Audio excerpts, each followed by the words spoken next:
දාගන්න මාතෘකාව ප්‍රෝටීන්. දැන් අපි ප්‍රධානම කිව්වා කාබන් අඩංගු සංයෝග හතරක් තියෙනවා කියලා. මොනවද කාබන් අඩංගු සංයෝග ප්‍රධාන වශයෙන් හතර?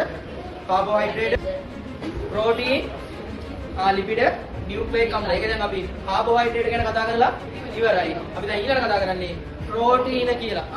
ප්‍රෝටීනත් හැදිලා තියෙන්නේ අපි අර කාබෝහයිඩ්‍රේට් වල කිව්වා වගේම හයිඩ්‍රජන්, ඔක්සිජන්, නයිට්‍රජන්, කාබන් කියන මූලද්‍රව්‍ය කීපයක සහ ඊට අමතරව මොනවද? ඊට අමතරව සල්පද මෙයාගේ අඩංගු වෙනවා කියලා අපි කියනවා.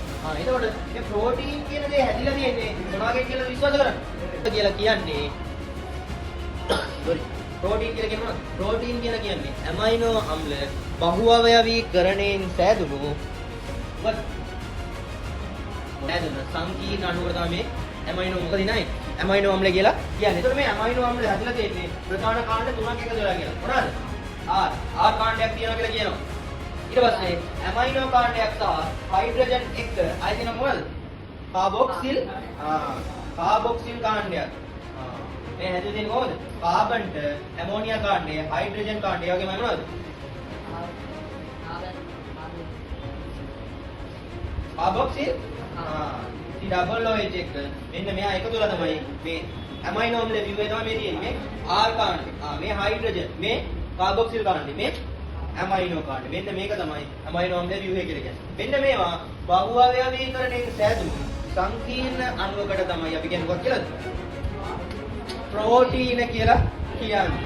ඒතර මෙන්න මේ ප්‍රෝටීන කාබෝහයිඩ්‍රේට් වගේම මේ ප්‍රෝටීන වලින් විශේෂ වැදගත්කම් රාශියක් තියෙනවා. මොනවාද මේ විශේෂ වැදගත්කම් රාශිය? ශක්ති ප්‍රභවයක් විදිහට වැදගත් වෙනවා. කාබෝහයිඩ්‍රේට් වලින් හා මේද වලින් සපයන ශක්තිය වගේම ශක්තියක් මේ ප්‍රෝටීන අඩංගු ආහාර දුන්නොත් අපිට සපයන. අය මොනවාද? ව්‍යුහාත්මක සංඝටක සෑදීම සඳහා මෙන්න මේ ප්‍රෝටීන වැදගත්. ඒ කියන්නේ ව්‍යුහ සැදීමේදී මෙන්න මේ ප්‍රෝටීන අණු අස්ථි හිම නිර්මාණය කරන්නේ විශේෂ කර්තව්‍යයක්.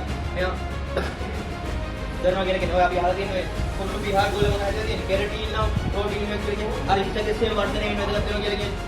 ඒ කියන්නේ කෙරටින් කියලා කියන්නේ ප්‍රෝටීන අණු. මේක ව්‍යුහාත්මක සංඝටක නිර්මාණය සඳහා මේ ප්‍රෝටීන් කියන මේ කාබනික සංයෝගයේ වැදගත් වෙනවා.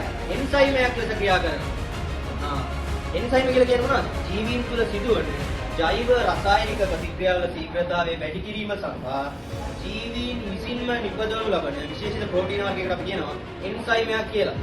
ඒතකොට මෙන්න මේ එන්සයිම කියනවා හැදිලා තියෙන්නේ ප්‍රෝටීන වලින්. අපි එන්සයිම කියන්නේ මොකද්ද කියලා ඉස්සරහට කතා කරමු. හරි. ඊළඟ මොනවද? අය වැදගත් දේ. හෝමෝන් ලෙස ක්‍රියාත්මක කරනවා කියනවා. එතන මොනවද?